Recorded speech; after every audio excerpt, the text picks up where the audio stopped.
नमस्कार प्यारे साथियों, इस वक्त आप देख रहे हैं पीडीएफ वाला गुरु और मैं आप सबके लिए आज आपके लिए लेकर के आया हूँ बीएड थर्ड सेमेस्टर का जो पेपर है, फोर्थ पेपर, अंतिम जो पेपर है उस पेपर के पूरा का पूरा एक मटेरियल आपके बीच में लेकर के आया हूँ बीएड थर्ड सेमेस्टर और फोर्थ पेपर के बारे में। और फोर्थ पेपर का नाम आप जानते हो, आपका नाम होगा आईसीटी यानी सूचना एवं संचार तकनीकी। इस पेपर में जो बात करने वाले हैं, पेपर बहुत इंपॉर्टेंट है, ध्यान रखिएगा। ऑब्जेक्टिव टाइप के आने की संभावना है, तो निश्चित तौर पे आपकी जो तैयारी है वो बहुत अच्छी होगी। और विशेष तौर पे आपको ये ध्यान रखना है कि यहाँ पर इस सब्जेक्ट में आपके बैक लगने के चांस ज़्यादा रहते हैं, इसलिए अंतिम समय तक क्लास को ध्यानपूर्वक देखें और निश्चित तौर पे पूरी क्लास को पढ़ करके जाएं ताकि आपकी समस्या का समाधान हो सके। मैं बहुत अच्छे से आपको इस पूरी क्लास के अंदर एक आईसीटी यानी सूचना एवं संचार तकनीकी जो हमारी किताब लगती है, चौथा पेपर जो लगता है, उस पेपर का सॉल्यूशन और साथ साथ में पुराने प्रश्न जो हैं उसके आधार पे और साथ साथ में पूरा का पूरा एक थ्योरम टाइप के लिए आपके सबके लिए लेकर के आए हैं। तो आप सुनना और सुनने मात्र से आपका कल्याण निश्चित होगा। चलो आइए शुरू करते हैं आज की क्लास को। देखिएगा, हाँ, आज अपन इस क्लास में पढ़ने वाले क्या क्या हैं तो निश्चित तौर पे आप देख रहे हैं। एक तो पढ़ेंगे अपन सूचना जो है संचार तकनीकी के आधार पढ़ेंगे, फिर संचार तकनीकी के उपकरण पढ़ेंगे और फिर संचार तकनीकी के अनुप्रयोग और संचार तकनीकी के सामाजिक प्रभाव, इन सब के बारे में अपन डिटेल से जानने का प्रयास जो करेंगे।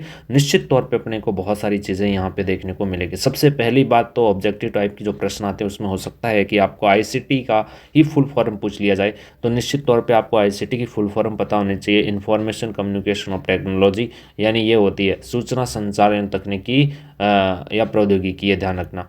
अब यहाँ पे आपको कुछ आंकड़े जो दिखाई दे रहे हैं, जिस आधार पे अपने को समझना है कि आंकड़े किस आधार पे पूछे जा सकते हैं, किसका ऑब्जेक्टिव टाइप का कोई प्रश्न आ सकता है। जैसे डाटा किसे कहते हैं, इस प्रकार का प्रश्न आ जाए तो निश्चित तौर पे आपको बताना है कि आंकड़े अथवा तथ्यों का अव्यवस्थित रूप क्या कहलाता है। अव्यवस्थित रूप क्या कहलाता है, डाटा कहलाता है। और आंकड़ों और तथ्यों का व्यवस्थित जो रूप होता है वो क्या कहलाता है, सूचना कहलाता है। अव्यवस्थित रूप तो आपका डाटा कहलाता है और अव्यवस्थित जो रूप होता है वो क्या कहलाता है, सूचना कहलाता है। मैं ये कह सकता हूँ कि सूचना जो होती है वो एक तरीके से निष्कर्ष की उत्पत्ति भी देती है, यानी इससे क्या मिलते हैं, निष्कर्ष की उत्पत्ति आती है। तो व्यवस्थित जो आंकड़े होते हैं उससे निष्कर्ष की उत्पत्ति भी मिलती है, ध्यान रखना। विशेष तौर पे आपको बताया जाए संचार किसे कहते हैं, तो संचार वो होता है कि एक स्थान से दूसरे स्थान पर सूचना का आदान प्रदान करना या ट्रांसफ़र करना क्या कहलाता है, संचार कहलाता है। विशेष तौर पे ये बात आप समझ गए होंगे। अगला प्रश्न आपके सामने देखिए, दूर संचार किसे कहते हैं, तो दूर संचार जो होता है कि भेजने वाला और प्राप्त करने वाले के बीच में भौगोलिक दूरी, जो भौगोलिक दूरी आ जाए तो उसे अपन को क्या कहते हैं, दूर संचार कह सकते हैं। उसको टेलीकम्युनिकेशन के नाम से जाना जाता है। तो दूर संचार को ही टेलीकम्युनिकेशन कहते हैं, यानी प्रेषक और प्राप्तकर्ता के बीच की भौगोलिक दूरी, यानी कौन सी दूरी, भौगोलिक दूरी ज़्यादा हो तो उसे दूर संचार या टेलीकम्युनिकेशन कहा जाता है। ये विशेष तौर पर आपको क्या रखना है, ध्यान रखना है। अगली बात आती है कि संचार के कितने प्रकार होते हैं। ये बहुत सारे प्रश्न, कई बार पूछे जाने वाले प्रश्न होते हैं कि संचार के कितने प्रकार होते हैं। तो निश्चित तौर पे आपको ध्यान रखना है, संचार के 4 प्रकार होते हैं। एक तो आपका शाब्दिक संचार होता है, एक आपका अशाब्दिक संचार होता है, एक आपका व्यवहारिक संचार होता है, एक आपका यांत्रिकी संचार होता है। अब अपने को निश्चित तौर पे ये समझना है कि ये जो संचार जो होते हैं, जो अशाब्दिक यानी शब्दों के साथ संचार किया जाता है, अशाब्दिक होता है वो जिसमें शब्द नहीं होते हैं। एक होता है व्यवहारिक संचार जिसमें संकेतों के द्वारा क्या किया जाता है, संचार है जो किया जाता है। विशेष तौर पे आपको क्या रखना है, याद सो है जो रखना है। अब मैं आपको और बता देता हूँ, विशेष तौर पे आपको बताऊँ तो निश्चित तौर पे एक होता है यांत्रिकी समाचार यांत्रिकी संचार। यांत्रिकी जो संचार होता है वो यंत्रों के द्वारा है जो किया जाता है। विशेष तौर पे आपको क्या याद रखना है, यंत्रों के द्वारा कौन सा संचार किया जाता है, जो यांत्रिक संचार है वो किया जाता है। इतना सा आपको याद रखना है। अब आप बात आती है तकनीकी से क्या होती है, किसे कहते हैं, टेक्नोलॉजी। टेक्नोलॉजी किसे कहते हैं, तकनीकी किसे कहते हैं। तो विशेष तौर पे आपको एक बात याद रखनी है तकनीक के बारे में कि उपलब्ध संसाधनों की अधिकतम उपयोग जिसके द्वारा किया जाए वाला कार्य अधिक सरल हो जाए तो उसे क्या कहते हैं, हमें तकनीकी कह सकते हैं। यानी उपलब्ध हमारे पास संसाधन हो जाए तो उसका अधिकतम उपयोग जिसके द्वारा हम करते हैं, उस टेक्नोलॉजी को, उसी को सरल भाषा में अपन क्या कहते हैं, उस तकनीक को ही, उस संसाधन को ही अपन क्या कहते हैं, टेक्नोलॉजी कहते हैं, तकनीकी कहते हैं। विशेष तौर पे इतना सा आपको ध्यान रखना है। अब बात आती है कि आईसीटी क्या है। अब बात आती है कि आईसीटी क्या है, यानी अपने को विशेष तौर पे ये समझना है कि आईसीटी क्या है। आईसीटी के बारे में अपने को समझना है कि आईसीटी क्या है। विशेष तौर पे ये देखो, आईसीटी क्या है और इस आईसीटी का जो है अर्थ क्या होता है, विशेष तौर पे अपने को इन पे थोड़ा सा ध्यान देना है कि अर्थ क्या होता है और इसका आईसीटी कहते हैं किसे हैं, विशेष तौर पे अपने को इन बातों को समझना है। देखो आईसीटी क्या है कि विशेष तौर पे मैं एक आपको बात बताता हूँ, ये जो चीज़ें हैं ना, ये निश्चित तौर पे यहाँ से ऑब्जेक्टिव टाइप के प्रश्न बनने की संभावना पूरी पूरी रहती है, इसलिए आपको याद होना चाहिए निश्चित तौर पे, ताकि आप वहाँ पे आराम से अपने प्रश्नों का उत्तर है जो दे सको। तो अगर आप चैनल पे पहली बार हैं तो चैनल को सब्सक्राइब कीजिएगा। इसी चैनल पे आपको पीडीएफ के रूप में मैं अक्सर राजस्थान की प्रतियोगी जो भर्ती परीक्षाएं हैं उनसे संबंधित महत्वपूर्ण क्लास और राजस्थान के जीके और राजस्थान के अंदर जितने भी कॉम्पिटेटिव एग्जाम उससे संबंधित भी ऑथेंटिक जो किताबें होती हैं उन किताबों का स्रोत लेकर के आपके बीच में आता रहता है। और पीडीएफ के रूप में जो किताब आप शायद जैसे हिंदी गणित अकादमी की जो महत्वपूर्ण किताबें रहती हैं उन किताबों का पीडीएफ के रूप में मैं इस चैनल पर डालने वाला हूँ। तो निश्चित तौर पर आप आराम से इस चैनल को सब्सक्राइब कीजिएगा और बहुत आनंद के साथ बहुत सरल शब्दों में समझाते हुए मैं आपको पढ़ाने वाला हूँ। तो ये आप वहाँ से पढ़ सकते हैं। राजस्थान की कोई भी किताब अगर आपको चाहिए तो इसी पीडीएफ में इसी चैनल पे मिल जाएगी। तो निश्चित तौर पे आप इस चैनल को क्या कर सकते हो, सब्सक्राइब कर सकते हो। अब बात करते हैं कि आईसीटी क्या है ना। आईसीटी क्या है? आईसीटी उपकरण व संसाधनों का एक ऐसा सेट होता है। किसका सेट होता है? उपकरण एक तो होते हैं, उपकरण व संसाधनों का क्या होता है? एक ऐसा समूह होता है, एक सेट होता है जो किसी डिजिटल सामग्री को निर्मित करने में या संग्रहित करने में या संप्रेषित करने के लिए क्या होता है? उपयोगी होता है। यानी उपकरण व संसाधनों का एक ऐसा सेट होता है आईसीटी जो किसी डिजिटल सामग्री को निर्मित करने या संग्रहित करने या संप्रेषित करने के लिए क्या किया जाता है, जिसका उपयोग किया जाता है। ये विशेष तौर पे आपको बात याद रखनी है। आप इतनी सी बातें अगर समझ जाओगे तो मुझे लगता है कि बहुत सारी चीज़ें आपकी कवर है जो हो जाएगी। ये बात समझ में आ गई। अब चलो इस पे चलते हैं कि भाई ये क्या होती है। अपन सीधी सीधी बात करेंगे कि आईसीटी है जो का अर्थ क्या होता है। आईसीटी का अर्थ होता है कि एक उपकरण व संसाधनों का ऐसा सेट होता है, यानी उपकरण व संसाधनों का ये क्या लिया नाम है? संसाधन, है ना। उपकरण और संसाधन का एक ऐसा समूह या सेट होता है जिसके द्वारा किसी डिजिटल सामग्री का क्या किया जाता है? निर्माण किया जाता है। यानी आप समझ गए कि इसके द्वारा कौन सी सामग्री का निर्माण करते हैं? डिजिटल सामग्री का क्या करते हैं? निर्माण करते हैं। वो क्या कहलाता है? आपका आईसीटी कहलाता है। या निर्मित किया जाता है, संग्रह किया जाता है, उसे अपन क्या कहते हैं? आईसीटी कहते हैं। अब डिजिटल सामग्री जो होती हैं वो कौन कौन सी होती हैं? विशेष तौर पे आपको याद रखना है डिजिटल जो सामग्री होती हैं वो कौन कौन सी होती हैं। विशेष तौर पे डिजिटल सामग्री जो होते हैं वो किस किस काम आती हैं, तो विशेष तौर पे आपको नाम बताना चाहूँगा मैं। जैसे निर्माण करना में क्रिएटिव करने वाली सब चीज़ें, संग्रहित करने वाली या भेजने वाली जितनी भी चीज़ होती हैं, जैसे सेंड करने वाली सभी चीज़ें, ठीक है। और बात करें तो रिसीव करने वाले जो रिसीवर जो होते हैं वो भी इसमें सम्मिलित होते हैं। डिजिटल माध्यम ही होते हैं ना रिसीवर जो होते हैं। और फिर आप जानते हो कि स्टोर करने वाली चीज़ें, है ना, स्टोरेज जो होती है, संग्रहित करने वाला। फिर क्रिएटिव करने वाली, निर्माण करने वाली चीज़ें। फिर अगर पुनः भेज रहा हो तो पुनः प्राप्त कर रहे हो तो जो रेंट रेवेन्यू होता है, एक फॉर्मेट हो जाए, बदलाव क्या करना चाहिए। तो ये सब चीज़ें क्या होती हैं? डिजिटल के अंतर्गत आती हैं। तो विशेष तौर पे आपको क्या रखना है? इतनी सी बातें आपको यहाँ पे क्या रखनी है? याद रखनी है। चलो चलते हैं। अब विशेष बात आपको और बताता हूँ। आईसीटी का इतिहास के बारे में जानना बहुत हमारे लिए ज़रूरी हो जाता है कि आईसीटी का इतिहास क्या है।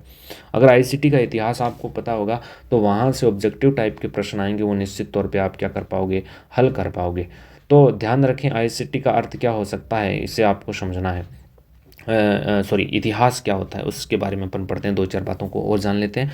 देखो आईसीटी के बारे में आपको बताया जाए तो आईसीटी जो है वो 1887 के संबंध में, देखो कई बार प्रश्न आया हुआ है, इसी प्रकार के प्रश्न बहुत बार पूछे गए हैं कि 1887 है उनके अंदर टेलीग्राम का क्या हुआ था? आविष्कार हुआ था। और आविष्कारकर्ता कौन हुआ करते थे? सैमुअल मॉर्स जो थे इनके आविष्कारकर्ता हुए। ये तो प्रश्न बहुत बार आया हुआ है, मैं आपको बता रहा हूँ, इतनी बार आया हुआ है कोई हद नहीं है। तो हो सकता है इस बार आपके पेपर में भी देखने को मिल सकता है ऑब्जेक्टिव टाइप के अंदर। विशेष तौर पर आपको ये याद रखना है। दूसरा आपको याद रखना है कि ये जो 1876 के अंदर टेलीफोन जो है इसका आविष्कार किया गया, और किसके द्वारा किया गया? ग्राहम बेल के द्वारा किया गया। ये बात आपको याद रखनी है। और 1856 के अंदर रेडियो जो होता है उसका आविष्कार किया गया था जय मार्कनी के द्वारा। किसके द्वारा किया गया था? जय मार्कनी के द्वारा, विशेष तौर पे आपको याद रखना है। और 1997 है ना, 1997 के अंदर याद रखना, ये जो आपकी आईसीटी है, इस आईसीटी का सर्वप्रथम प्रयोग करने वाला जो देश था वो यूनाइटेड किंगडम था, यानी यूके, यूनाइटेड किंगडम। तो इसलिए सबसे पहले अगर आईसीटी का प्रयोग करने वाला देश कौन सा माना जाता है तो यूनाइटेड किंगडम को माना जाता है ना, यानी यूके को माना जाता है। और यूके ने सबसे पहले आईसीटी का प्रयोग कब किया था? 1997 के अंदर किया था। और इसका प्रयोग करने वाला सबसे पहला व्यक्ति कौन था? तो डेनिस स्टेवेसन था। ये ध्यान रखना, डेनिस स्टेवेसन जो था उसने सबसे पहली बार इसका प्रयोग किया था, यानी यूके के अंदर इसका प्रयोग किया गया था। कब? 1997 के अंदर यूके प्रयोग करने वाला। और सबसे पहले आईसीटी शब्द का प्रयोग करने वाला कोई व्यक्ति रहेगा तो वो आपका क्या हो जाएगा? विशेष तौर पे आपको क्या याद रखना है? यहाँ पे डेनिस स्टेवेसन का नाम है, आपको याद रखना है। अब कुछ विशेष बात आपको और बता देता हूँ, क्या आप प्रश्न आ सकते हैं आपके पेपर के अंदर। निश्चित तौर पे आप ये मान के चलें कि अगर इस प्रकार का नॉर्मल भी आप अगर पढ़ते जाते हो तो निश्चित तौर पे आपको उत्तर देने का जो जवाब है वो आपके पास रहने वाला है। मैं आपको बताऊं कि आईसीटी के घटक क्या होते हैं, यानी घटकों के बारे में थोड़ी थोड़ी बात पढ़ लेते हैं कि आईसीटी के घटक क्या होते हैं। तो घटक जो होते हैं आईसीटी के घटक होते हैं 4। ध्यान रखना, कितने घटक होते हैं? 4 घटक होते हैं। विशेष तौर पे आपको इतना सा याद रखना है। अब आईसीटी के 4 घटक होते हैं। पहला जो बोलते हैं जिसको हार्डवेयर, दूसरा जो होता है वो सॉफ्टवेयर, और तीसरा जो होता है वो इंटरनेट या जो आप बोलते हैं नेटवर्किंग, इंटरनेट कह सकते हैं ना। और एक जो होता है आपका वो होता है आपका ह्यूमन वेयर। ये विशेष तौर पे आपको याद रखना है। अब हार्डवेयर क्या होता है, सॉफ्टवेयर क्या होता है, नेटवर्किंग इंटरनेट क्या होता है ना, इनमें अंतर देखो। हार्डवेयर किसे कहते हैं? किसी भी संचार संप्रेषण के लिए वे सभी उपकरण, मैं क्या कह रहा हूँ, किसी भी संचार संप्रेषण के लिए वे उपकरण जिसका भौतिक रूप से अस्तित्व हो तथा उसको हम छूकर देख सकते हैं, उसे क्या कहते हैं? हार्डवेयर कहते हैं। जिसको अपन क्या कह सकते हैं? छू करके देख सकते हैं। विशेष तौर पे अपने को क्या समझना है? जिसको अपन क्या कर सकें? छू करके देख सकें। जिसको अपन छू कर देख सकें, यानी आप कह सकते हो छू कर देख सकें। एक छू कर, जिसको अपन क्या करते हैं? छू कर देख सकें, जिसको अपन टच कर सकें, है ना, वो क्या होते हैं? हार्डवेयर होते हैं। ध्यान रखना, उदाहरण मैं आपको बहुत सारे बताने वाला हूँ। इसमें तो यहाँ आपको बता, जैसे मॉनिटर होता है ना, बोर्ड होता है, स्मार्ट बोर्ड, ये सभी के सभी होते हैं, बहुत सारी चीज़ें होती हैं। मॉनिटर हो गया। अब सॉफ्टवेयर क्या होते हैं? तो सॉफ्टवेयर निश्चित तौर पे होते हैं कि वे भौतिक अनुभूति या जिसको अपन भौतिकी के रूप में जान सकते हैं, यानी जिसका कोई आकार, साकार या न होकर के केवल उसको अपन क्या करते हैं? महसूस करते हैं। क्या करते हैं? महसूस करते हैं, है ना, वो क्या कहलाते हैं? आपके सॉफ्टवेयर कहलाते हैं। और वो क्या करते हैं? अपने उपयोग के करके, मतलब उसका उपयोग करके अपन कोई भी कार्य को क्या कर देते हैं? ख़त्म कर देते हैं, संपादित कर देते हैं। जैसे उदाहरण के लिए मैं बता रहा हूँ, जैसे नाम जाता था गूगल क्रोम। जैसे गूगल क्रोम तो आप पढ़ते हो ना गूगल क्रोम के बारे में, तो गूगल क्रोम जो चलाते हो वो क्या है? एक तरीके का सॉफ्टवेयर है। विशेष तौर पर आपको ध्यान रखना। और ये किससे चलता है? इंटरनेट से चलता है। आपको पता ही इतना सा याद रखना है। अब इंटरनेट क्या होता है? इंटरनेट का मतलब है सूचनाओं का आदान प्रदान करने का एक डिवाइसेज होती है जो आपस में जोड़ने और मतलब जोड़ने से एक जाल बना हुआ है। उस जाल को अपन क्या नाम देते हैं? इंटरनेट कहते हैं। ठीक है, इंटरनेट क्या है? एक जाल है। किसका? नेटवर्किंग का एक जाल है। बस इतना सा आपको याद रखना है उसे यहाँ पे। बस एक बात आती है आपके सामने, हाँ, ह्यूमन वेयर। ह्यूमन वेयर क्या होते हैं? ह्यूमन वेयर यानी वे व्यक्ति जिसके द्वारा उपरोक्त उपकरण जैसे हार्डवेयर, सॉफ्टवेयर, इंटरनेट, ये हमने ऊपी पढ़े हैं ना, ऊपर वाले सभी के सभी, उनका संचालन जो करता है वो क्या कहलाता है? ह्यूमन वेयर कहलाते हैं। विशेष तौर पे आपको याद रखने वो क्या कहलाते हैं? ह्यूमन वेयर कहलाते हैं। ये ह्यूमन वेयर जो होते हैं ये 2 प्रकार के होते हैं। ध्यान रखना, कितने प्रकार के होते हैं? 2 प्रकार के होते हैं। अब 2 प्रकार के कौन कौन से होते हैं? एक तो होते हैं साथियों प्रोग्रामर, है ना, क्या बोलते हैं जिसको? प्रोग्रामर बोलते हैं। प्रोग्रामर क्या बोलते हैं? 1 मिनट में इधर लिख देता हूँ। जिसको क्या बोलते हैं? प्रोग्रामर बोलते हैं। प्रोग्रामर, इंग्लिश की स्पेलिंग देख लेना, ठीक है, हिंदी में प्रोग्रामर है, ठीक है। और एक जो होता है वो मैं बताऊँ आपके सामने, तो एंड यूजर होता है, जिसको एंड यूजर बोलते हैं, एंड यूजर बोलते हैं। बस ये होते हैं आपके ह्यूमन वेयर। अब प्रोग्रामर क्या तात्पर्य क्या होता है, प्रोग्रामर से क्या तात्पर्य होता है, इससे आप समझिए।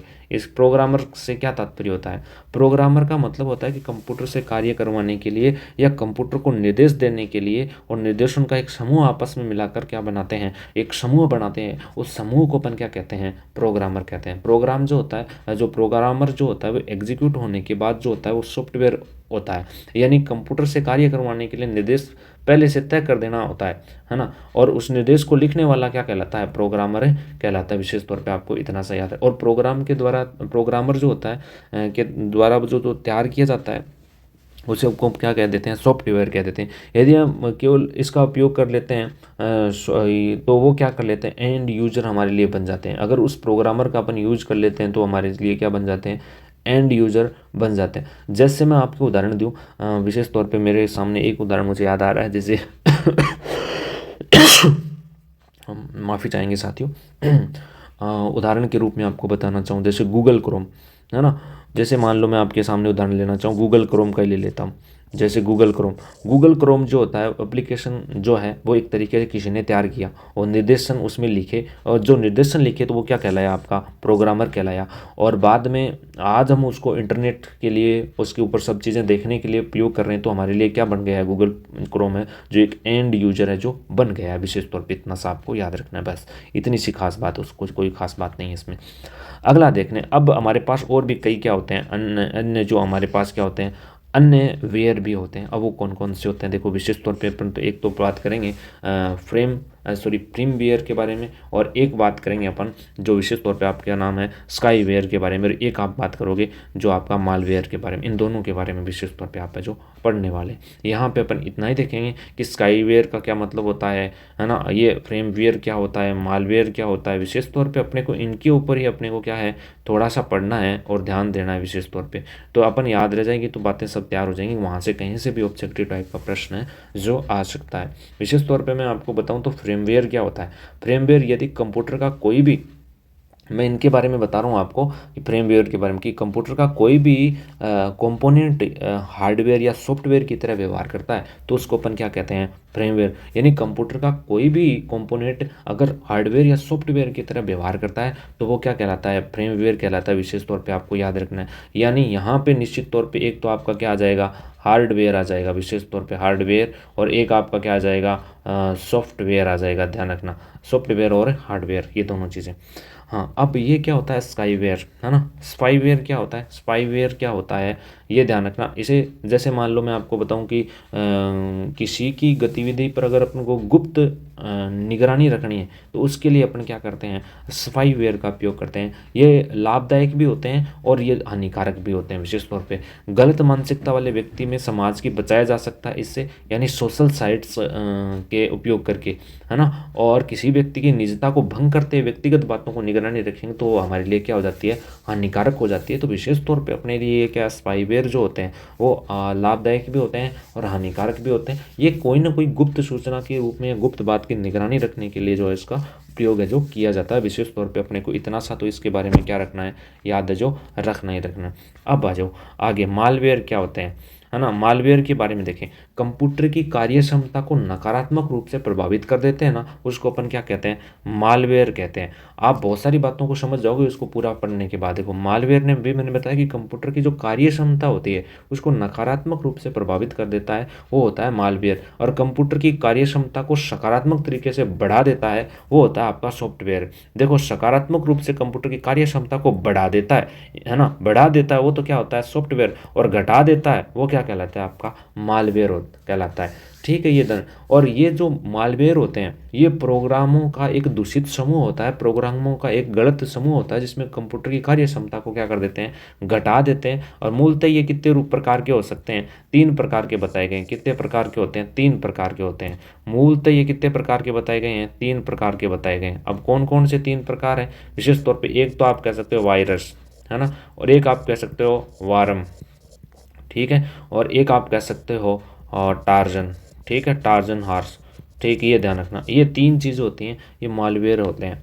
अब विशेष तौर पे बताऊं वायरस के बारे में, तो आप जानते हो, सभी जानते हो, कई बार जो फ़ोन होता है अपना अपन चलाते हैं ना, उसमें कई बार वायरस आ जाता है, या कई बार अपन जो लैपटॉप यूज में लेते हैं उसमें वायरस आ जाते हैं, जिससे उनकी कार्य क्षमता जो होती है वो क्या हो जाती है, कम हो जाती है, कमज़ोर होने जाती है, जिसकी वजह से वो कार्य करना उनकी जो स्पीड है वो धीरे हो जाती है। अब ये वार्म क्या होते हैं, ये जो वार्म होते हैं वो इंटरनेट की स्पीड को कम कर देते हैं, है ना। क्या कर देते हैं, इंटरनेट की जो स्पीड, कई बार बोलते हैं लेकिन कि सर्वर डाउन चल रहा है, सर्वर डाउन चल रहा है, इसका मतलब वहाँ पे क्या हो रखा है कि वॉरम आ चुके हैं, और उसकी वजह से इंटरनेट की जो स्पीड होती है ना वो कम हो जाती है। एक होता है आपके पास टार्जन हार्स, ये क्या होता है कि एक बताऊँ आपको कि एक बहुत बड़ी बात है कि आरबीआई की गाइडलाइन थी कि एक सावा नाम का टार्जन था, वो न्यूज़ में भी आया था कि सार्वजनिक बैंकिंग वेबसाइट को मतलब प्रभावित करने वाला ये एक तरीके से मालवेयर होता है। विशेष तौर पे आपको याद क्या रखना है कि बैंकिंग सेक्टर के अंदर बैंकिंग कार्यों के सॉफ्टवेयरों को रोकने वाला या सर्वर को डाउन करने वाला मालवेयर कौन सा होता है, टार्जन हार्स होता है। और वैसे ही आमतौर पर इंटरनेट की स्पीड को कम करने वाला कौन सा होता है, वार्म होता है। और वैसे तो वायरस जो होते हैं वो तो फ़ोन में आ ही जाते हैं, निश्चित तौर पे आप इतना तो जान गए। अब मैं आपको बताने वाला हूँ कंप्यूटर के संबंध में, और अपन वहाँ से पढ़ेंगे कि हार्डवेयर के अंतर्गत कौन कौन सी चीज़ें आती हैं, है ना। तो सॉफ्टवेयर के अंदर कौन कौन सी चीज़ें आती हैं, विशेष तौर पे अपन इन बातों को और थोड़ा समझ लेते हैं। देखो, सबसे पहले आपके सामने क्या आता है, कंप्यूटर। कंप्यूटर की बात बताऊंगा यहाँ पे मैं आपको, बहुत सारी बातें हैं जो कंप्यूटर के संबंध में जो करने वाला हूँ, कंप्यूटर के संदर्भ में पढ़ेंगे अपन। कंप्यूटर जो होता है ना वो पीटीओ, है ना, पीटीओ सिस्टम पर काम करता है, ध्यान रखना। पीटीओ सिस्टम पे किस पे काम करता है, पीटीओ सिस्टम पे काम करता है, ये बात ध्यान रखना। पीटीओ सिस्टम क्या होता है, इसके अंदर 3 लेटर आए हैं, पीटीओ, है ना, 3 शब्द है ना, पीटीओ। अब आई का मतलब यहाँ पे होता है इनपुट, पी का मतलब यहाँ होता है प्रोसेसिंग, और ओ का मतलब होता है यहाँ पे आउटपुट। इन तीनों के आधार पे कार्य करता है। अब जो आउटपुट है इसका इनपुट है, इसका मतलब क्या है, आउटपुट है इसका मतलब क्या है, प्रोसेसिंग है इसका मतलब क्या है। देखो, इनपुट कंप्यूटर का कार्य करने के लिए जो इनपुट देता है, यानी कंप्यूटर को कार्य करने के लिए जो इनपुट देता है वो क्या कहलाता है, आपका इनपुट कहलाता है। और जो इनपुट जो होते हैं, है ना, इनपुट जो हैं वो 2 प्रकार के होते हैं। कितने प्रकार के होते हैं इनपुट, 2 प्रकार के होते हैं, विशेष तौर पे ध्यान रखना। एक तो होता है आपका डाटा, डाटा पर आधारित होता है ना, है ना। एक तो क्या होता है आपका, देखो मैं आपको बताता हूँ, एक तो होता है डाटा, डाटा पे आधारित होता है। एक आपका होता है कमांड, कमांड, कमांड पर, ठीक है, ये ध्यान रखना। अब ये जो कमांड है ये डाटा को व्यवस्थित करने के लिए कमांड जो है दी जाती है। डाटा क्या होता है, मैंने अभी आपको मैं बता के आया था पीछे, है ना। अव्यवस्थित रूप जो होता है ना, वो क्या कहलाता है, आपका डाटा कहलाता है। यही तो बता के आया था, आंकड़े अथवा तथ्यों का अव्यवस्थित रूप ही क्या कहलाता है, डाटा कहलाता है। हाँ, और कमांड क्या होता है, डाटा का व्यवस्थित रूप होता है ना, वो ही कमांड कहलाता है। जिनको मैं थोड़ी देर पहले आपके बीच में नाम लेके आया था कि सूचना जो होती है उसको अपन क्या कह सकते हैं, डाटा कमांड कह सकते हैं। विशेष तौर पे इतना सा आपको क्या रखना है, याद रखना है। इन दोनों मतलब इन डाटा के लिए और कमांड के लिए जिन डिवाइसों का अपन प्रयोग करते हैं उनको अपन क्या कहते हैं, इनपुट डिवाइस कहते हैं। इनको अपन क्या कहते हैं, इनपुट डिवाइस कहते हैं। विशेष तौर पे आपको क्या रखना है, याद रखना है ना। ये बात आपको समझ के चलनी है यहाँ से, और पूरी बातें आप समझ जाओगे कि इनपुट डिवाइस क्या होती है, कि जिनके लिए अपन डाटा और कमांड देने के लिए जिन डिवाइसों का उपयोग करते हैं वो डिवाइस हमारी कौन सी डिवाइस कहलाती हैं, इनपुट डिवाइस कहलाती हैं। ये ध्यान रखना विशेष तौर पे, मैं बाद में बताऊंगा कि इनपुट डिवाइस कौन कौन सी होती हैं। अब आ जाओ प्रोसेसिंग क्या होता है इसके बारे में। प्रोसेसिंग होता है कंप्यूटर में उपलब्ध कराए गए डाटा और कमांड के आधार पर, कंप्यूटर में उपलब्ध कराए गए डाटा और कमांड के आधार पे कंप्यूटर प्रोसेसिंग करता है, उसे प्रोसेसिंग कहते हैं, है ना। कंप्यूटर क्या करता है, प्रोसेसिंग करता है, उसे प्रोसेसिंग कहते हैं। और कंप्यूटर के जिन भाग के द्वारा प्रोसेसिंग की जाती है उस भाग को अपन किस नाम से जानते हैं, सीपीयू के नाम से जानते हैं। किस नाम से जानते हैं, सीपीयू के नाम से उसको जाना जाता है। ये विशेष तौर पर आपको क्या रखना है, याद रखना है ना। इतना सा आप अगर आप रख लोगे याद तो बहुत सारी बातें आपकी याद रह जाएंगी। अगली बात मैं आपको और बताता हूँ, इनपुट। Sorry output. आउटपुट क्या होता है कि कंप्यूटर प्रोसेसिंग प्रक्रिया के बाद में, यानी प्रोसेसिंग होने के बाद में हमें जो आउटपुट प्रदान करता है, यानी प्रोसेसिंग के बाद में उपलब्ध कराया गया जो रिजल्ट जो होता है उसको अपन क्या कहते हैं, आउटपुट। और कंप्यूटर से जो हम रिजल्ट प्राप्त करते हैं तो हमें आउटपुट के डिवाइस के माध्यम से जो प्राप्त करते हैं उस डिवाइस को, उसको अपन क्या कहते हैं, कंप्यूटर के आउटपुट के रूप में हमें सूचना इन्फॉर्मेशन मिलती है, उसको अपन क्या कहते हैं, सूचना कहते हैं, इन्फॉर्मेशन कहते हैं। तो विशेष तौर पे आप, मुझे लगता है कि इस पूरी बातों को समझ गए होंगे और निश्चित तौर पे आप इन बातों को पढ़ पा रहे होंगे और समझ पा रहे हैं। अब मैं बात करूंगा यहाँ पे आपके सामने, है ना, ये जो है इनपुट डिवाइस कौन कौन सी होती हैं और इनके क्या जो है आपके काम है जो होते हैं इनपुट डिवाइस के रूप में। तो इनपुट डिवाइस की परिभाषा तो आप पहले से जानते हैं कि वे डिवाइस जो कंप्यूटर को डाटा और कमांड देती है ना, कंप्यूटर को डाटा और कमांड देने वाली जो डिवाइस जो होती हैं उस डिवाइसों को किस नाम से जानते हैं, आप इनपुट डिवाइस के नाम से जानते हैं। देखो ये बहुत सभी के सभी क्या आपके सामने इनपुट डिवाइस हैं। कौन कौन सी, एक तो आपके सामने कीबोर्ड एक इनपुट डिवाइस है, माउस है, जॉयस्टिक है, ट्रैक बॉल है, लाइट फैन है, वीसीआर है, ओसीआर है, माइक्रो है, ओमार है, क्यूआर कोड रीडर है, स्कैनर है ना, और भी माइक्रोफोन हो गया, वेब कॉम हो गया, बहुत सारे ऐसे बतेरे नाम होते हैं। इतने से आप याद कर लेना, समझना। ये सभी के सभी क्या हैं, इनपुट डिवाइस होते हैं जिनके माध्यम से अपन क्या करते हैं, डाटा और कमांड देते हैं किसको, कंप्यूटर को। इसलिए हमारे लिए क्या हो जाती हैं, इनपुट डिवाइस हो जाती हैं। इतना सा याद रखना। अब मैं थोड़ी थोड़ी बात इनके बारे में एक एक करके कर देता हूँ। कीबोर्ड के बारे में बात करता हूँ, जिसको आप हिंदी में कुंजी पटल के नाम से जानते हो। कीबोर्ड की जो खोज जो थी वो की थी, किसने की, हाँ साथियों, कुंजी पटल की जो खोज है वो क्रिस्टोफर लोथल सोल्स ने की थी। मैं आपको लिख करके नाम दे देता हूँ, कई बार कन्फ्यूजन में हो जाते हैं ना इस मामले में, तो अपने को ये बातें याद नहीं रहती। तो अपने को याद रखने के लिए अपने को क्या करना है, थोड़ा सा दिमाग लगाना है ना। क्या नाम याद रखना है इसके बारे में, तो याद रखना Christopher Christopher Latham Latham Sholes Christopher Latham souls.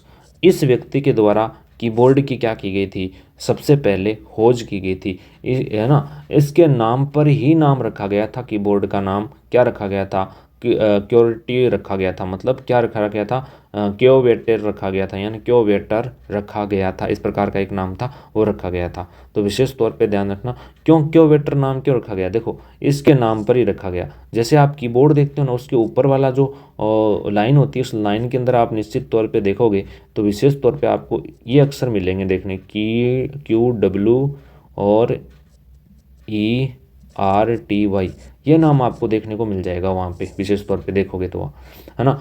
ये जो है ना क्यूवेर्टी, यानी ये कीबोर्ड की प्रथम पंक्ति के बटन होते हैं। इसका कर्म जो होता है ना, ये ही इस व्यक्ति के नाम के आधार पर ही लिखे गए थे। विशेष तौर पे याद रखना आपको ये बात। कीबोर्ड का जो लेआउट होते हैं ना, इसको क्रिस्टोफर लोथल सोल्टर के द्वारा सोल्स के द्वारा है जो इसको जाना जाता है। विशेष तौर पे आपको इतनी सी बातें याद रखनी है यहाँ पे।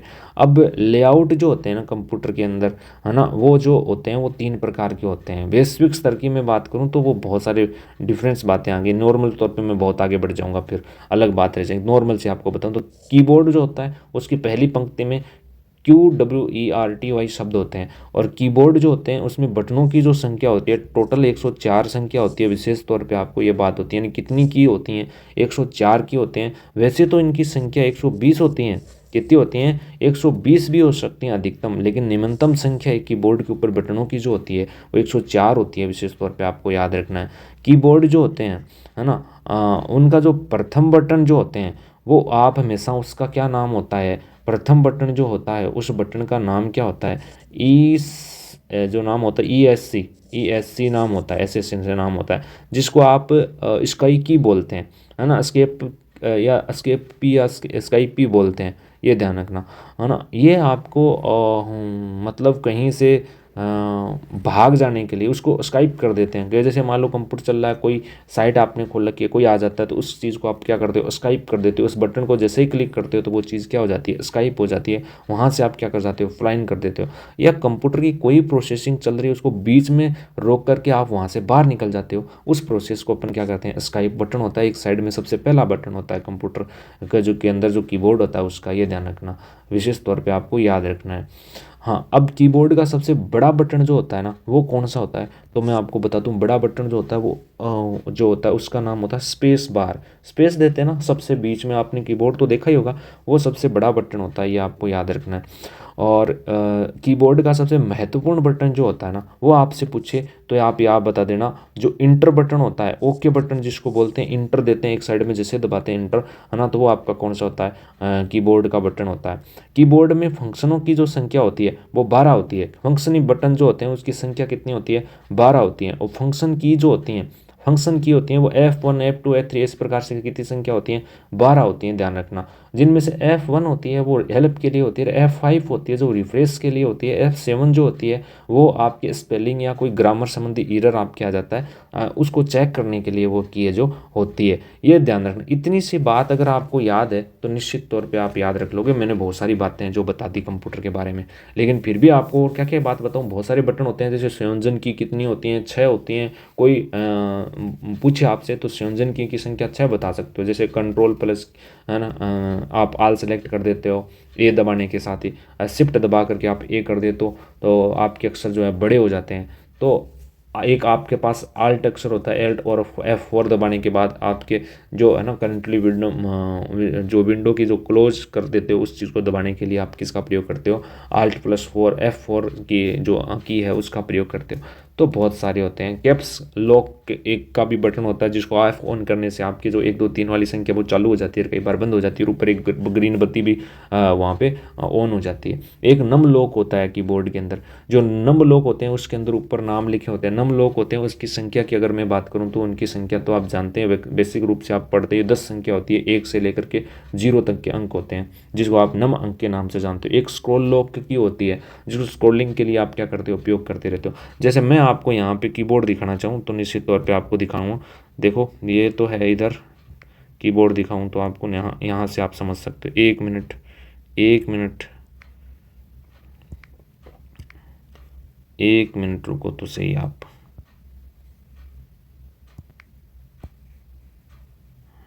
यहाँ से आपको कीबोर्ड देखना है, और वो भी ये हिंदी में क्या, हाँ ये देख सकते हो आप, यहाँ पे कीबोर्ड देख सकते हो। इसमें जो नम लॉक है ये तो क्या होता है कि टैब का कीबोर्ड है ना, तो यहाँ शायद आप इस बात को, ये की जो होती है, अभी मैंने आपको बताए थे ना कीबोर्ड जो होता है उनकी जो पहली जो बटनों की जो लाइन होती है उस लाइन के अंदर जो बटन होते हैं वो देख लो आप, जो इसमें लिखे गए हैं ना वही नाम मिलेंगे आपको, जैसे क्यू हो गया, डब्लू हो गया, है ना, और भी बात करूं तो इसके सामने ई हो गया, आर हो गया, ये सभी के सभी आर और टी और वाई ये जो होते हैं ये कीबोर्ड के पहले बटन होते हैं, ये है ना, की W sorry Q Q W E R T Y ये होते हैं विशेष तौर पे। तो इतना सा आपको क्या रखना है, याद रखना है विशेष तौर पे बस। और तो इसमें तो अलग चीज़ होती है, अपने को ज़्यादा इधर तो नहीं घुसना है, अपने को कहाँ चलना, वापस चलना उस साइड की तरफ। तो ये समझ गए होंगे क्या क्या होती हैं कीबोर्ड के अंदर। अब चलो मैं थोड़ा सा और आगे लेकर के चलता हूँ आपको, निश्चित तौर पे आपको और नई चीज़ों की शेयर और करवा देता हूँ। शायद मुझे लगता है कि आप इन चीज़ों को समझ पा रहे होंगे, याद रख पा रहे होंगे। एक आपके सामने होता है माउस। अब मैं यहाँ पे बात किसकी करने वाला हूँ, माउस की करने वाला हूँ। विशेष तौर पे आप किसकी बात करने वाला हूँ, माउस की बात करने वाला हूँ। यहाँ पे माउस की बात करने वाला हूँ। देखो माउस की बात करूँगा मैं यहाँ पे सबसे पहले, तो माउस के बारे में देखेंगे। देखो माउस के बारे में देखो, माउस की खोज जो है वो की गई थी डगलस इंजेलबर्ट के द्वारा, है ना। और डगलस इंजेलबर्ट है वो माउस की खोज करता है 1964 के अंदर, ये बात आपको याद रखनी है। अब आपको याद रखना है कि कंप्यूटर और यूज़र के मध्य जो कनेक्टिविटी जो होती है वो है ना, उस कनेक्टिविटी को यूज़र कंप्यूटर को कमांड देता है, उस कनेक्टिविटी से वह चित्रात्मक आकृति का प्रयोग करता है, और उस चित्रात्मक आकृति को इंटरफेस की नाम से जाना जाता है जिसको GUI बोला जाता है, यानी ग्राफिकल यूज़र इंटरफेस के नाम से उसको जाना जाता है। विशेष तौर पे आपको इतना सा याद रखना है कि कीबोर्ड की खोज किसके द्वारा की गई, तो डगलस इंजेलबर्ट के द्वारा यहाँ पे की गई। बस बाकी चीज़ों को आप मेरे ऊपर छोड़ दो, कोई खास बात ऐसी नहीं है जहाँ से प्रश्न निकल जाएगा। अब माउस की प्रणाली क्या होती है, बहुत सारे सिस्टम हैं, बहुत सारी बातें हैं। आगे बढ़ने से पहले ये अच्छा है कि आप इतनी सी बातें याद रखें और फिर अपन धीरे धीरे आगे बढ़ी जाते हैं। एक आपके सामने नाम देखने को मिल रहा है जॉयस्टिक, ये नाम देखने को मिल रहा है जॉयस्टिक। देखो जॉयस्टिक क्या होता है, गेम खेलने का काम आता है एक तरीके से, है ना। और एरोप्लेन जो सिमुलेटर जो होता है ना, सिमुलेटर जो एरोप्लेन उड़ाने के लिए जिसको प्रयोग करते हैं ना, वैसा का वैसा एक होता है। जैसे आपने देखा होगा एरोप्लेन, या जो छोटे छोटे बच्चों वाले जो गेम खेलने वाले जो रिमोट होते हैं ना, उस प्रकार का होता है, उसको जॉयस्टिक बोलते हैं। तो गेम खेलने का काम आता है ये। एक होती है ट्रैक बॉल। ट्रैक बॉल होती है तो इनपुट देने का एक माध्यम होती है कंप्यूटर के अंदर, ये विशेष तौर पे आपको याद रखना है। और ये जो होती है वो एक इनपुट देने का काम करती है। ट्रैक बॉल होती है जिस बॉल पे वो चलती है ना। एक होता है आपका लाइट पेन। लाइट पेन क्या होता है? लाइट पेन होता है वो कोई भी ड्राइंग अगर तैयार की जाती है तो ऊपर वो जो पेन है उसको जैसे जैसे घुमाया जाएगा वैसे वैसे क्या है, वहाँ पे लाइन है जो बनती रहेगी। एक होता है आपका बीसीआर। बीसीआर क्या होता है? बीसीआर होता है बार कोड रीडर। बीसीआर की फुल फॉर्म क्या होती है? बार कोड रीडर होती है। बार कोड रीडर यानी जैसे मैं आपको बात करूँ तो पढ़ करके किसी उत्पाद की संपूर्ण जानकारी अगर कंप्यूटर को इनपुट के रूप में देता है तो वो क्या होता है? बीसीआर होता है, बार कोड होता है, जिसको अपन कहते हैं ना कई बार शॉर्टकट में कि बार कोड दिखाओ, बार कोड रीडर, तो इसको बीसीआर बोलते हैं विशेष तौर पे। सुपरमार्केट में इसका जो है प्रयोग किया जाता है। एक आपके सामने जो नाम कई बार देखने को मिलता है, ओसीआर का भी नाम बहुत बार आता है। एक जो है आपके जो सामने कई बार MICR का भी नाम आता रहता है। MCR का मतलब होता है मैग्नेटिक जो इंक चार्टर, एक ऐसे ऐसे नाम होता है। रिकॉग्नाइजर, ऐसे ऐसे नाम होता है। बैंकिंग सेक्टर में इसका प्रयोग होता है ना। एक होता है ओएमआर। ओएमआर का मतलब तो ऑप्टिकल मार्किंग रीडर। जो आपकी आयोजित होने वाली जो परीक्षाएं होती हैं उन परीक्षाओं में इसका क्या किया जाता है? ओएमआर का प्रयोग किया जाता है। एक होता है QR code reader. QR code reader का मतलब होता है क्विक रिस्पॉन्स, है ना। क्विक रिस्पॉन्स होता है। क्यूआर कोड जो है वो तीन मतलब चीज़ों पे काम करता रहता है विशेष तौर पे। एक होता है आपका जो क्या रह गया, स्कैनर। हाँ, स्कैनर क्या होता है? स्कैनर मतलब होता है कि जैसे डॉक्यूमेंट की हार्ड कॉपी को सॉफ्ट कॉपी में बदलने का जो काम है वो स्कैनर करता है। इतना सा आपको याद रखना है। इधर ये रह गया होगा OCR क्या होता है? OCR होता है ऑप्टिकल कैरेक्टर रिकॉग्नाइजेशन। अब इसको आप कह सकते हो कि जैसे मतलब ये क्या करता है कि कोई भी असंशोधनीय जो टेक्स्ट होता है ना, उस टेक्स्ट को संशोधन करके उनने का प्रयास करता है, तो OCR उसको कहा जाता है। तो बहुत सारी चीज़ें होती हैं। माइक्रोफोन तो आप जानते हो, एक ये जो इनपुट डिवाइस का ही उदाहरण माना जाता है। अब मैं आप सबको लेकर के चलता हूँ आउटपुट डिवाइस की तरफ। देखो आउटपुट डिवाइस कौन कौन सी हैं? तो आउटपुट डिवाइस आपको याद रखनी है। एक तो आउटपुट डिवाइस आपके सामने कौन सी है? मॉनिटर है। एक आपके सामने प्रोग्रामर है ना, सॉरी प्रोजेक्टर है। प्रोग्रामर नहीं है, प्रोजेक्टर है, माफ़ी चाहेंगे आपसे, ध्यान से पढ़ो इन चीज़ों को। प्रोजेक्टर। एक आपके सामने प्रिंटर है। एक आपके सामने प्लॉटर है। एक आपके सामने स्पीकर है। ये सभी के सभी क्या हैं? ये याद रखनी है आपको, आउटपुट डिवाइस होती हैं। ठीक है, मॉनिटर, प्रोजेक्टर, प्रिंटर, प्लॉटर और स्पीकर, ये सभी के सभी। अब मैं थोड़ा थोड़ा सा और बता देता हूँ कि मॉनिटर का क्या मामला रहता है। मॉनिटर एक आउटपुट दृश्य के रूप में क्या करते हैं? प्रयोग करते हैं, है ना। और ये जो होता है ये एक तरीके से मॉनिटर के भी कई प्रकार होते हैं। अब मैं प्रकार बताऊं तो कई सारे प्रकार होते हैं मॉनिटर के। जैसे मैं आपको यहाँ पे थोड़ा सा बता ही देता हूँ मॉनिटर के प्रकार। जैसे एक तो होता है CRT। CRT का मतलब होता है कैथोड रोड ट्यूब होती है, ठीक है। एक होती है LCD, है ना। LCD का मतलब होता है लिक्विड क्रिस्टल डिस्प्ले। एक होती है आपकी TFT, ये होती है thin film transistor. Thin film transistor ये होता है। एक होती है आपकी LED। LED होती है LED का मतलब होता है लाइट एमिटिंग डायोड। ये ध्यान रखना, डायोड। ये 3-4 नाम हैं जो आपको याद रखने हैं।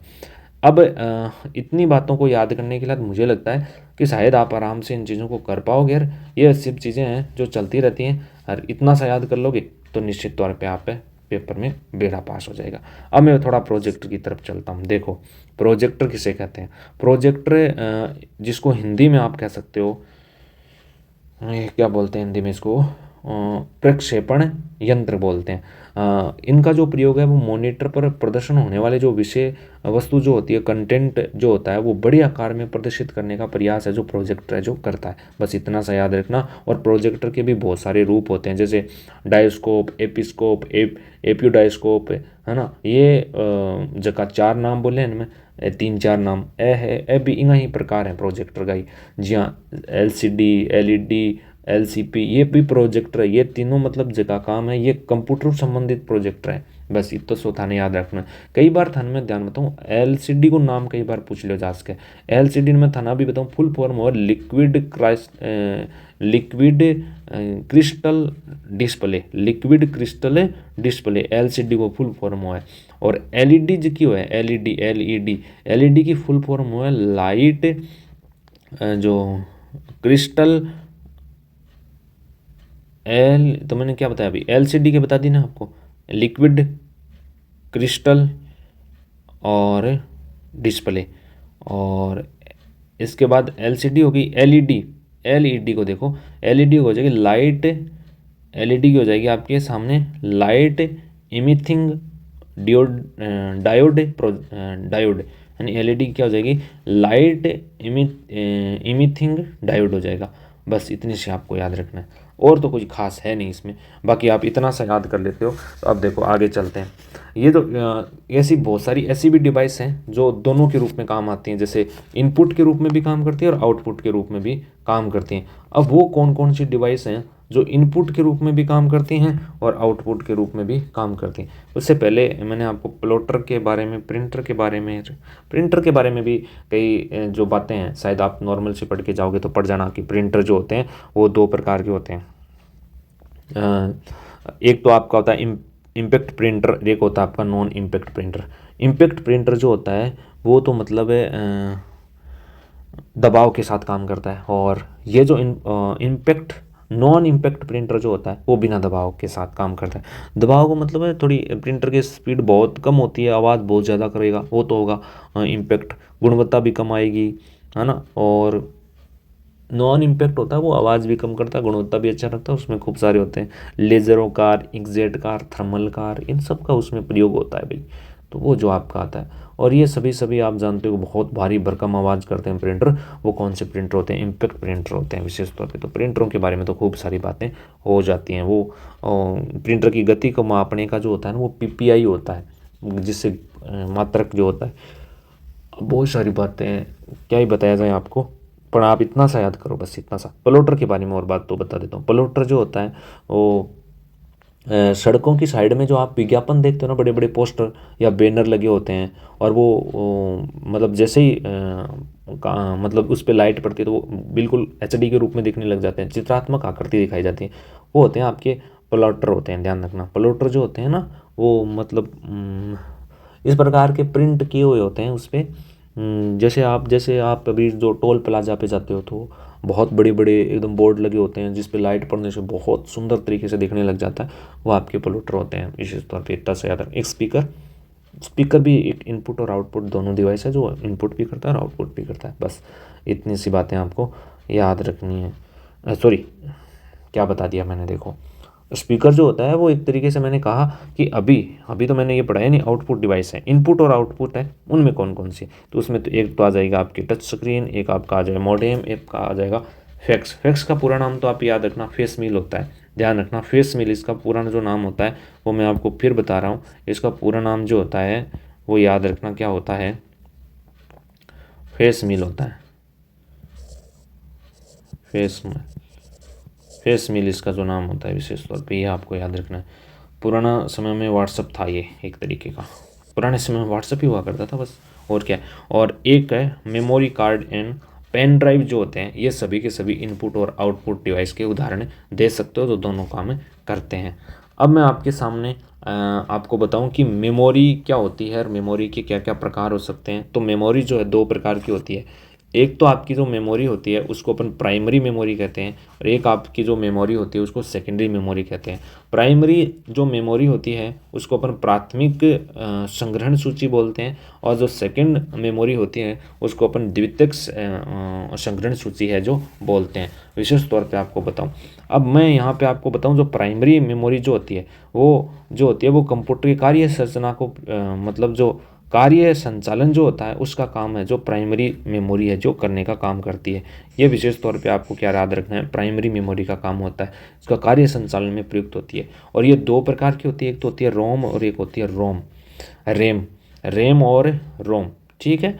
अब देखो रैम होती है ना, एक होती है रोम। रैम जो होती है ये विशेष तौर पे क्या होता है कि ये हमेशा याद रखना, ये जो होती है वो अस्थायी मेमोरी होती है और ये क्या होती है, स्थायी मेमोरी होती है। ध्यान रखना इतनी सी बात, बस इतना सा आपको याद रखना है। ये क्या होती है, ये तो होती है अस्थायी और ये होती है स्थायी। रैम अस्थायी होती है और रोम क्या है, स्थायी होती है। ध्यान रखना जो रोम है वो हार्डवेयर व सॉफ्टवेयर दोनों के रूप में काम कर सकती है, विशेष तौर पे आपको इतना सा याद रख लेना बस। चलो सेकंड दिखाते हैं आपको मेमोरी होती है वो क्या है। सेकंड मेमोरी या द्वितीयक मेमोरी संग्रह, जिस द्वितीयक संग्रह जो बोलते हैं उनको क्या कहते हैं, कंप्यूटर का कार्य करने के बाद अगर डाटा उसमें संग्रहित रहता है तो उसको अपन क्या करते हैं और बाद में उसका यूज करते हैं, वो आपकी सेकंड मेमोरी होती है कंप्यूटर के अंदर। और ये जो होती है वो दो प्रकार की होती है। कौन कौन सी, एक तो आपकी होती है सीक्वेशनल। कौन सी होती है, सीक्वेशनल, यानी ध्यान रखना सीक्वेशनल, मैं क्या बोल रहा हूँ आपके सामने, सीक्वेशनल। एक मिनट साथियों, एक मिनट। सीक्वेशनल, मामला खराब हो रहा है इधर से तो।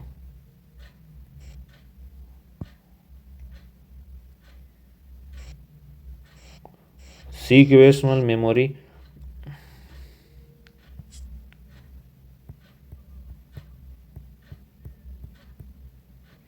एक तो आपकी कौन सी मेमोरी होती है,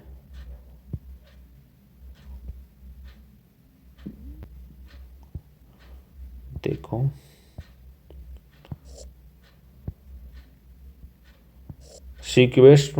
सीक्वेशनल मेमोरी होती है और एक की आपकी कौन सी होती है, डायरेक्ट मेमोरी होती है। ठीक है, डायरेक्ट एक्सेस मेमोरी जिसको आपने कहा। ये जो सीक्वेशनल मेमोरी जो होती है, जिसको आप क्रमिक मेमोरी भी कहते हैं, जो आपको मिलेगी विशेष तौर पे जैसे टेप देखिए ना आपने, टेप है ना, मैग्नेटिक टेप, टेप रिकॉर्डर, पहले के टाइम में जो कैसेट चलती थी उस पर एक रील चलती थी, वो रील जो थी ना, वो रील उसका नाम क्या था, सीक्वेशनल, जो सीक्वेशनल मेमोरी उसका नाम हुआ करता था। एक ये जो होती है डायरेक्ट एक्सेस मेमोरी, ये जो इनके भी कई प्रकार होते हैं। डायरेक्ट एक्सेस मेमोरी होती है ना, इनके दो तीन प्रकार होते हैं। एक तो मैग्नेटिक मेमोरी होती है, एक उसमें ऑप्टिकल मेमोरी होती है, एक उसमें इलेक्ट्रॉनिक मेमोरी होती है। और मैग्नेटिक मेमोरी के तो खूब सारे नाम होते हैं, जैसे फ्लॉपी डिस्क हो गया, जिप मेमोरी हो गई, हार्ड डिस्क हो गई, जिसको आप hard disk H D D जिसको बोलते हैं, H D hard disk device बोलते हैं। ऑप्टिकल मेमोरी में C D, D V D, B R D, JVD, ये खूब सारा। और इलेक्ट्रॉनिक मेमोरी में SSD, ये सब काम आवे। जगह की है सेकेंड मेमोरी के रूप में काम आवे। जगह वो काम किया हुआ है कि कार्य पूरा करने के बाद में डाटा भी अंदर किया रहे, संग्रहित रहे। तो विशेष तौर पर अपन क्या याद रखनी है, इतनी सी बात है जो कि अट्ठा अपन याद रखनी। अब मैं थाने कुछ और बात है जो कि बताऊँ, जी हाँ, मेमोरी को मापन क्या क्या महत्व, अठों 1% पूर्व पक्को आने की जो कि पूरी संभावना है जो कि रव है। तो थे देख को मैं थारे सामने बता दिया कि के हिसाब से, यानी 0 और 1 के बराबर, ये क्या है कि मापने की, मेमोरी मापने की इकाइयाँ होती हैं। और 0 और 1 जो होता है ना, इसके बराबर होता है, ये याद रखना, 0 और 1 इसके बराबर 1 बिट, यानी 1 बिट किसके बराबर होता है, 0 के बराबर होता है। इतना सा अगर आपको याद रह जाएगी बातें तो निश्चित तौर पे आपका कामयाब है। यानी एक तरीके से ये बाइनरी डिजिट होते हैं सभी के सभी, जैसे इसमें 0 1 2 4 2 ये लिखे हैं सभी के सभी। तो 0 और 1 के लिए बाइनरी डिजिट क्या होता है, 1 बिट होता है। और 4 बिट के लिए क्या होता है, एक निब, मतलब एक निब होता है ना। और एक निबल के मतलब बराबर होता है, और 2 निबल या 8 बिट के बराबर होता है 1 बाइट। और 1024 बाइट के बराबर होता है 1 किलो बाइट। और 1024 किलो बाइट के बराबर होता है 1000 मेगाबाइट, है ना, यानी MB। फिर MB से आपकी गीगाबाइट से टेराबाइट, फिर आपकी पेटाबाइटर, फिर आपका एक्साबाइटर, फिर आपका जेटाबाइटर, फिर आपका योटाबाइटर, फिर आपका ब्रेंटाबाइटर, फिर जोपबाइट, है ना। इतने नाम होते हैं, देख लियो, आप याद रख लेना। बस इतने से याद रह जाएंगे ना तो आपका काम कल्याण व्यवस्था पूर्ण हो जाएगा। अब चलो आगे चलते हैं, बहुत समय हो गया आपको पढ़ते हुए, है ना। अब देखो लास्ट में और बता देता हूँ सॉफ्टवेयरों के बारे में थोड़ी थोड़ी बातें। सॉफ्टवेयर और एप्लीकेशन सॉफ्टवेयर क्या होते हैं। सॉफ्टवेयर ये कि आंतरिक कार्यप्रणाली को मतलब नियंत्रण करने का, जो कंप्यूटर होते हैं ना उसकी आंतरिक कार्यप्रणाली को नियंत्रण करते हैं, काम करते हैं। और ये मतलब जो होते हैं ये दो प्रकार के होते हैं सॉफ्टवेयर। एक तो आपका सिस्टम सॉफ्टवेयर होता है, एक आपका यूटिलिटी सॉफ्टवेयर होता है। सिस्टम सॉफ्टवेयर जो होता है ना, वो उसमें कंप्यूटर कार्य करके मैनेज करता है, प्रबंधन करता है। ये दो प्रकार का है। एक तो ऑपरेटिंग सिस्टम सॉफ्टवेयर होता है, एक डिवाइस ड्राइव सॉफ्टवेयर होता है। है ना। और ये जो होता है ना एप्लीकेशन सॉफ्टवेयर हुआ है वह केवल यूजर के लिए उपयोगी हुआ है। वह दो प्रकार का हुआ है, एक तो सामान्य हुआ है, एक विशिष्ट हुआ है। बस इतना तो याद रख लियो और ज़्यादा थाने कोई लेने देने की बात को नहीं। अब मैं थाने बीच बीच में 2-4 पॉइंट है जो और बता सूँ जी। नेटवर्किंग क्या हुआ है, नेटवर्किंग क्या है, इंटरनेट आप नेटवर्क के बारे में आप पढ़ रहे हाँ जब बहुत सारी बातें हैं जो कि जानी ही और समझी। जहाँ थे अगर पुरानी 1-2 वीडियो और पढ़े होगे भी पर थे देखोगा तो थाने और 2-4 बातें हैं जो कि और थाने बैठे देख। अब नेटवर्किंग है मैं सीधा सीधा बांटना वो बात करूँगा। नेटवर्किंग ने मैं 3 भाग में बांटूंगा। एक तो भौगोलिक के आधार पर, स्थिति के आधार पर, एक एक्सेस और संप्रेषण के आधार पर। देखो भौगोलिक और संप्रेषण के आधार पर अगर थे बात करोगा नेटवर्क में बांटने की तो निश्चित तौर पे जगह कई है, बहुत सारा प्रकार है तो ज़्यादा हो जाए।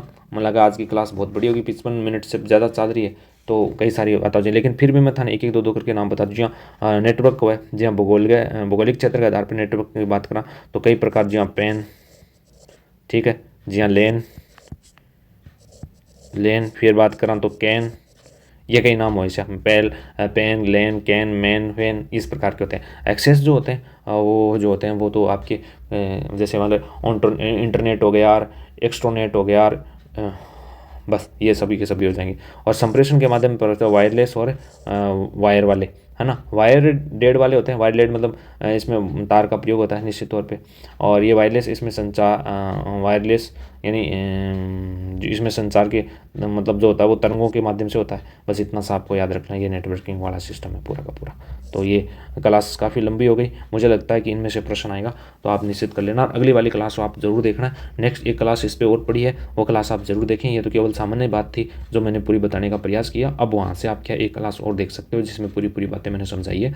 वहाँ से आप पूरी ICT के प्रश्नों का एक लिस्ट दिया जो मैं जिसमें पूरे प्रश्न में आपको बताने वाला हूँ।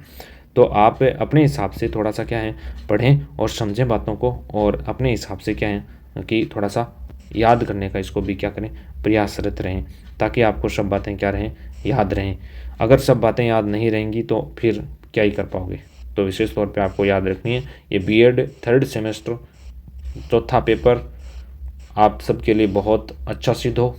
जो बात करते हैं नेक्स्ट टाइम में, नेक्स्ट बातों के साथ मिलते हैं। तो अब दीजिए इजाज़त, पढ़ते रहो और बढ़ते रहो। जय राजस्थान, जय जवान, जय किसान।